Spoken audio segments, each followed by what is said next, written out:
What happens when a father's mission to make his daughter's dream a reality clashes against a giant corporation? Watch the David and Goliath battle unfold in real time, with help from some unlikely heroes. Kevin Bennett was no stranger to hard work. As the single father of 8-year-old Sophie, he worked long shifts as a mechanic in a small, dimly lit garage on the edge of the city. The garage smelled of oil and steel, a place where time seemed to slow under the weight of heavy labor. Kevin's hands were calloused from years of fixing engines, and his eyes carried the weight of a man who had faced more than his share of uphill battles. Yet, no matter how exhausted he was when he arrived home, there was always time for Sophie. Her laughter, like sunlight breaking through clouds, gave him the strength to keep going. It was on one such evening, as Kevin sat on their worn couch, nursing a cup of lukewarm tea, that Sophie's voice broke through his haze of fatigue. "Daddy, look," she exclaimed,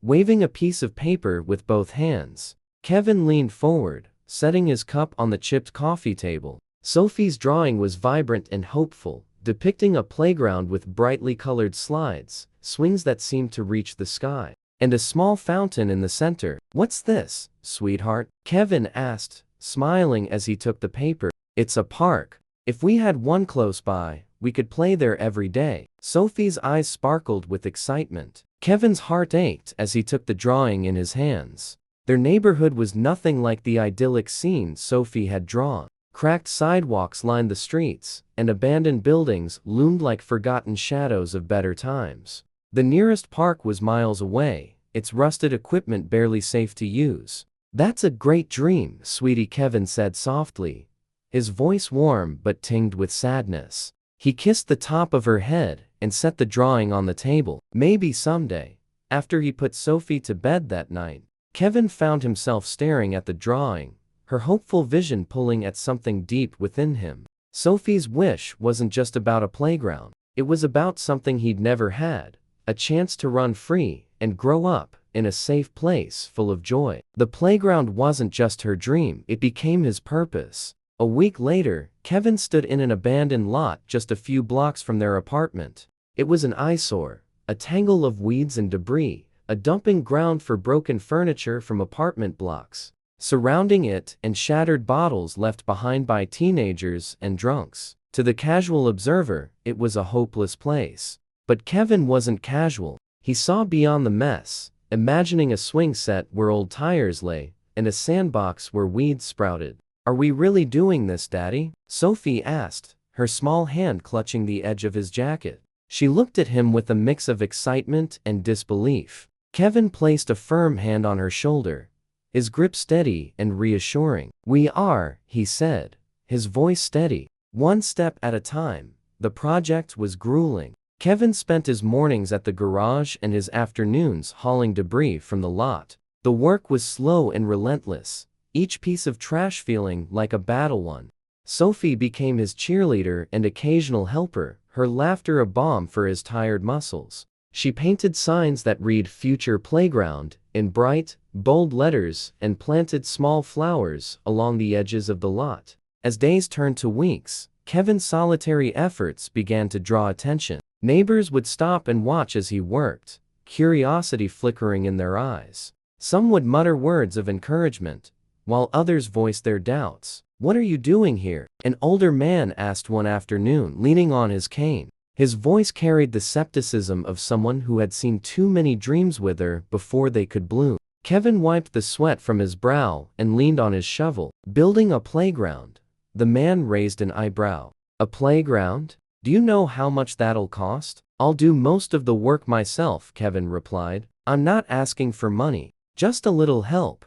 A middle-aged woman with a grocery bag shook her head. "Even if you build it, who's going to use it? People don't bring their kids here." The skepticism stung, but Kevin met it with quiet determination. He continued working, knowing that actions often spoke louder than words. And slowly, those actions began to change hearts. One afternoon, as Kevin struggled to lift a heavy piece of rusted metal, he heard a voice behind him. "Need a hand?" Kevin turned to see a teenage boy with headphones around his neck. His clothes were worn, and his expression was guarded, as if he expected rejection. "Sure," Kevin said, stepping aside.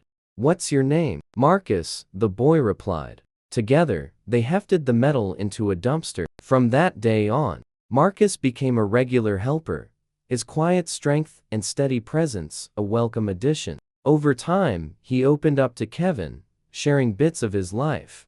He lived nearby with his grandmother Evelyn, and often felt invisible, unsure of where he fit in the world. The playground project gave him purpose, a chance to be seen. Word spread, and more neighbors joined. A retired carpenter named Mr. Alvarez arrived one day with a toolbox and a knowing smile. "Looks like you could use some real tools," he said, setting them down with a thud. His expertise turned Kevin's rough plans into solid structures. Sophie's schoolteacher, Miss Riley, rallied her students to help. One bright Saturday morning, a small army of children arrived with gloves and trash bags, their laughter filling the air as they cleared debris and planted flowers. What had started as Kevin's personal mission was now a community effort, each person bringing their unique strengths to the project. The skeleton of a playground was starting to take shape.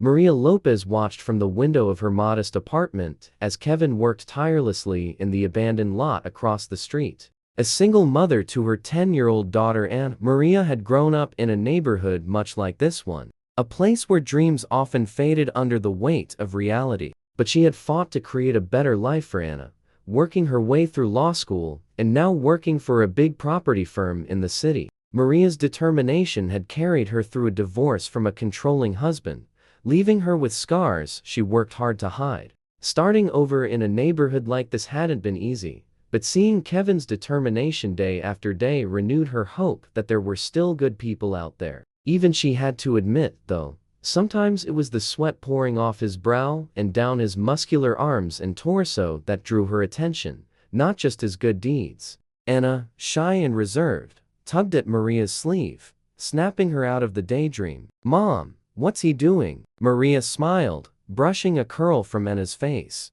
"He's building something special. Let's go say hi."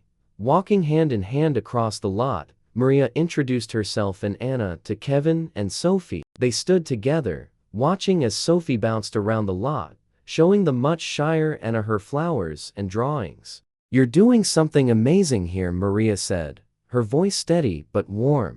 "This neighborhood needs people like you, and they're rallying behind you." Kevin rubbed the back of his neck, feeling a mix of pride and discomfort. "Thanks, but I'm just trying to make something for Sophie. She deserves better." Maria's gaze softened. "It's not just Sophie who'll benefit. Kids like Anna need this too. Take my number and let me know if there's anything I can do to help," Maria said, scrawling her details on a napkin. "Anything at all," she added with a wink that made Kevin's heart flutter. "Gee, great," he stammered, fiddling with the paper like a teenager. "Will do." Maria's offer to help was serious. Over the following days, she began showing up regularly, often with Anna in tow. One afternoon, she arrived with a thermos of lemonade and 2 sandwiches wrapped in foil. "I figured you could use a break," she said, handing them to Kevin. He took the offering with a grateful smile, and he noticed again how her presence brightened the dusty lot. "You didn't have to do that," he said. "I wanted to," Maria replied. Her voice was steady, but her eyes lingered on him a moment longer than necessary. As they sat on a makeshift bench, a wooden plank balanced on 2 crates, they talked about their lives. Maria shared snippets of her past, growing up in a tight-knit but struggling community, putting herself through law school, and the challenges of raising Anna on her own. In turn, Kevin spoke about his late wife, the joys and hardships of being a single father, and the doubts that sometimes crept in as he worked on the playground. "I see the way Sophie looks at you," Maria said, her tone soft but sincere. "You're her hero, Kevin." Kevin laughed quietly, shaking his head. "I'm just trying to do right by her. Half the time, I feel like I'm making it up as I go." Maria reached out, her hand brushing his arm lightly. "That's what makes you a great dad. You're showing her what it means to care, to fight for something bigger than yourself." The touch lingered, and Kevin's chest tightened. He glanced at her, and for a moment, the noise of the city faded away. He saw not just a lawyer or a mother, but someone who understood what it meant to carry a burden. Over the next few weeks, their connection deepened. Maria organized neighborhood meetings to raise money and take suggestions. Her charisma drew people in, including Evelyn, an elderly woman who had lived in the neighborhood for decades. Evelyn shared stories of how the community had once thrived, her voice cracking with emotion as she reminisced. One evening, as they walked back to their apartment side by side, Maria hesitated at her door. "Kevin," she began, her voice quieter than usual. "I'm really glad we met." He smiled, the kind of smile that reached his eyes. "Me too." Anna and Sophie's growing friendship mirrored their parents. The two girls became inseparable, their laughter echoing through the lot as they planted flowers and chased each other around. Anna, once shy and hesitant, blossomed under Sophie's encouragement, and Sophie found a partner in her boundless enthusiasm. The bond between the two families created a sense of home that neither Kevin nor Maria had expected to find. It wasn't just about the playground anymore. It was about building something lasting. Something that felt like family. The playground was starting to take shape. The lot had been thoroughly cleared out. Mr. Alvarez had built a new frame for the foundations, and the girls' flowers were starting to bloom. A concrete truck was coming later that week, and Kevin was adding the finishing touches to make sure everything went smoothly. The sound of tires crunching against loose gravel broke the steady rhythm of Kevin's hammering. He paused, wiping sweat from his brow, and turned toward the source. A sleek black sedan came to a halt at the edge of the lot. The car, gleaming under the late afternoon sun, was as out of place in the rundown neighborhood as a diamond in a junkyard. The door swung open, and a sharply dressed man stepped out. His tailored suit and polished shoes exuded a cold authority, the kind of presence that made Kevin's stomach churn. Behind him, a younger man in a less ostentatious suit followed, clutching a clipboard. "Mr. Bennett?" the man in the suit asked, his tone clipped and impersonal. Kevin straightened, setting his hammer down. "That's me. I'm Mr. Whitman," he said, extending a hand briefly before withdrawing it when Kevin didn't immediately respond. "I represent the company that owns this lot." Kevin's stomach tightened. He had known this day might come, but the reality of it was heavier than he had anticipated. "No one's touched this place in years," he said, his voice steady but defensive. "We're building something for the kids, a playground." Whitman's eyes scanned the lot, his expression unimpressed. "I understand your intentions, Mr. Bennett, but this property is privately owned. Plans are in motion for a commercial development here. I'm afraid your little project will have to stop immediately." Kevin opened his mouth to respond, but before he could, another voice cut through the tension. "Excuse me," Maria Lopez called out, striding across the street toward them. Her confident steps and fiery gaze made Whitman's assistant shift uncomfortably, though Whitman himself merely turned to face her with a raised brow. "And you are?" he asked, his tone dismissive. "Maria Lopez," she said, her voice calm but sharp. "I'm a resident here, and I've been watching this project closely. Mr. Bennett's efforts are exactly what this neighborhood needs. Maybe instead of shutting it down, you should consider how your company can support it." Whitman's polished demeanor faltered slightly, but he quickly recovered. "Miss Lopez, while I respect your passion, this is a business decision. The development plans for this lot have already been approved."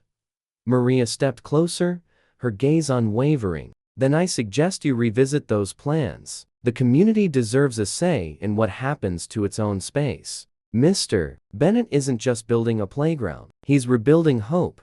Whitman's jaw tightened. He pulled a business card from his pocket and handed it to Maria. "If you have concerns, feel free to contact my office, but as of now, this property remains under our jurisdiction." Maria took the card without breaking eye contact. "You'll be hearing from me." Whitman glanced at Kevin one last time before turning on his heel and striding back to his car. The assistant lingered for a moment, his expression conflicted, before following his boss. Kevin caught the subtle look of sympathy on the assistant's face, though he said nothing. As the car pulled away, Maria turned to Kevin. "Are you okay?" Kevin exhaled, running a hand through his hair. "I've been expecting something like this, but it still hits hard." Maria placed a reassuring hand on his arm. "We'll fight this, Kevin. You're not alone in this." He met her gaze, a flicker of gratitude breaking through the frustration. "Thanks, Maria. I don't know what I'd do without you," she smiled warmly. "You don't have to find out. Now, let's figure out our next move." The following evening, as Maria sat at her desk poring over zoning laws and property records, her phone buzzed. The number was blocked. She hesitated for a moment before answering. "Maria Lopez speaking," she said cautiously. A nervous voice responded. "Miss Lopez, my name is Alan. I'm Mr. Whitman's assistant. I've been reviewing the records for the lot, and I thought you should know. There's something your community might find useful." Maria's pulse quickened. "Go on."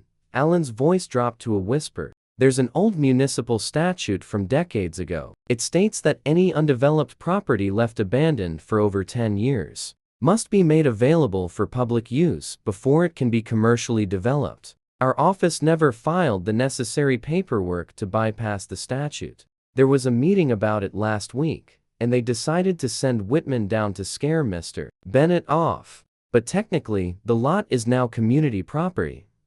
Maria's heart leapt. "Alan, this could change everything. Why are you telling me this?" Alan hesitated. "Because I don't agree with what Whitman's doing. This neighborhood deserves better. Just don't mention my name, okay? I'd get fired for this. You have my word," Maria assured him. "Thank you." The next morning, Maria called an emergency meeting at her apartment with Kevin and a few key supporters, including Jake, a college student who had recently joined their efforts. He arrived carrying a laptop and a folder of research, his youthful enthusiasm a sharp contrast to the weight of the discussion. "I'm an urban development major, and I'm writing my thesis on urban green spaces," Jake said as he set up his laptop. "There's a lot of benefits, and I've got some data that could help sway public opinion." "This project would be great for my thesis," Maria nodded. "That's great, Jake. We'll combine your research with the statute Alan told me about. Kevin, we need to rally the neighborhood like never before." Kevin's eyes were filled with determination. "I'll go door to door if I have to." Maria smiled at him, the warmth in her expression lifting some of the tension in the room. "We're going to win this, Kevin. Together. This playground has brought life back here," Evelyn said, her frail hands gripping Kevin's. "Don't give up." Over the next few days, the team sprang into action. Maria drafted legal documents and reached out to local media outlets, ensuring the story gained traction. Jake organized a petition and started an online campaign, while Evelyn gathered testimonials from residents about what the playground meant to them. The community center was packed. The fight for the playground was no longer just Kevin's mission, it belonged to everyone. Rows of chairs filled the room, with people standing along the walls and spilling out into the hallway. Neighbors who had once been skeptical now stood shoulder to shoulder with Kevin and Maria. Handmade signs adorned the walls, some reading, "Save our playground," and others declaring, "Our kids deserve better." The hum of chatter filled the air, punctuated by bursts of laughter and calls for unity. Kevin stood near the front of the room, adjusting his tie nervously. He wasn't used to being the center of attention, but tonight wasn't about him. It was about the neighborhood, about Sophie and every other child who dreamed of a safe place to play. Maria placed a reassuring hand on his arm. "You've got this," she said, her voice steady and warm. "Just speak from the heart." He nodded, taking a deep breath as he stepped up to the podium. The room quieted, and all eyes turned to him. "This isn't just about swings and slides," Kevin began, his voice steady despite the knot in his stomach. "It's about giving our kids a safe place to grow up. It's about hope, about showing them that we care. We've come too far to let this go now." Applause erupted, and Kevin's confidence grew. He spoke about Sophie's dream, about the community coming together to transform an abandoned lot into something extraordinary. He recounted the joy on the children's faces as they painted signs and planted flowers, and the way neighbors who'd never spoken before now work side by side. Jake stepped forward, his laptop, projecting graphs and statistics onto a screen. "Urban green spaces aren't just nice to have," Jake explained. "They reduce crime, improve mental health, and foster a sense of community. We're not just fighting for a playground, we're fighting for a better future for everyone here." The room erupted into cheers as Jake finished, his youthful enthusiasm infectious. Maria addressed the crowd next. "Legally, we have a strong case," she said. "Thanks to Jake's research, we've uncovered a statute that protects this land for public use. And with your testimonials and the media coverage we've garnered, we have the momentum to win this fight." Alan stood quietly at the back, his hands stuffed in his pockets. His gaze flicked to Maria as she spoke, and when their eyes met, she gave him the smallest of winks before turning back to the crowd. Evelyn slowly made her way to the microphone. The room hushed as she began to speak. "When I was a little girl, this neighborhood was full of life," she said, her voice trembling with emotion. "Families would gather, and children would laugh and play. Over the years, I've watched it all slip away. But seeing what Kevin, my grandson, and all of you have done here, it's brought that hope back. Don't let them take it away again." Tears glistened in many eyes as Evelyn returned to her seat next to Marcus. Kevin felt a surge of determination as he looked out at the crowd. They weren't just neighbors anymore, they were a family united by a common goal. The city hearing took place in a grand chamber with high ceilings and a long wooden table where the panel of officials sat. Kevin stood at the podium, his palms sweaty, but his resolve unwavering. Maria stood beside him, her confidence radiating like a shield. Kevin spoke first, recounting the journey of the playground project. He shared Sophie's dream, the tireless work of the community, and the transformative impact the playground had already begun to have. "This playground is more than a project," he said, his voice firm. "It's a promise to my daughter and every child in this neighborhood. A promise that they matter." Maria followed, delivering a compelling legal argument that highlighted the statute protecting the lot and the overwhelming community support. She presented testimonials, petitions, and Jake's research, weaving them together into a case that was impossible to ignore. One of the panel members, a gray-haired woman named Deborah Sanders, leaned forward, her glasses perched on the edge of her nose. "Mr. Bennett, Ms. Lopez, I'm impressed with your dedication and the community's efforts. This reminds me of why the late Eleanor Moore left a trust to this city 10 years ago. Eleanor believed every community deserves to thrive, and this fund has been a lifeline for so many neighborhoods. It's meant for initiatives just like this, projects that bring people together and improve quality of life." Another panelist, a younger man, chimed in. "I've reviewed the materials you've provided. The statute and the public support make a strong case. But beyond the legalities, what strikes me is the heart of this effort. It's not every day we see this level of unity." After a brief deliberation, Deborah stood to deliver the decision. "The community has presented a strong and compelling case. Not only will the playground be allowed to remain, but we're awarding a further $25,000 from the Eleanor Moore Community Fund to help complete it. Congratulations." The room erupted into cheers and applause. Kevin felt tears sting his eyes as he lifted Sophie in the air. He'd fill that playground with all the equipment and greenery the money could buy. Opening day dawned bright and warm. The air was alive with energy as children raced toward the new playground, their laughter ringing out like music. The equipment gleamed in the sunlight, a testament to the hard work and determination of an entire community. Nearby, Maria stood with Anna, her eyes shining with pride. Kevin walked over to her, his heart full. "I couldn't have done this without you," he said. Maria smiled, her cheeks flushing slightly. "I think we make a pretty good team." He hesitated for a moment, then leaned in and kissed her softly. The noise of the playground seemed to fade as the world narrowed to just the two of them. When they pulled apart, the warmth in her eyes mirrored his own. As the day went on, Kevin and Maria stood side by side, watching the neighborhood come alive. What had once been an abandoned lot was now a vibrant hub of joy and connection. Together, they had proven that a single dream could unite a community and transform lives. Sometimes, it only takes one person's vision to inspire change. And sometimes, that vision can turn into something extraordinary. If you enjoyed this story, don't forget to like, share, and subscribe for more tales from everyday heroes.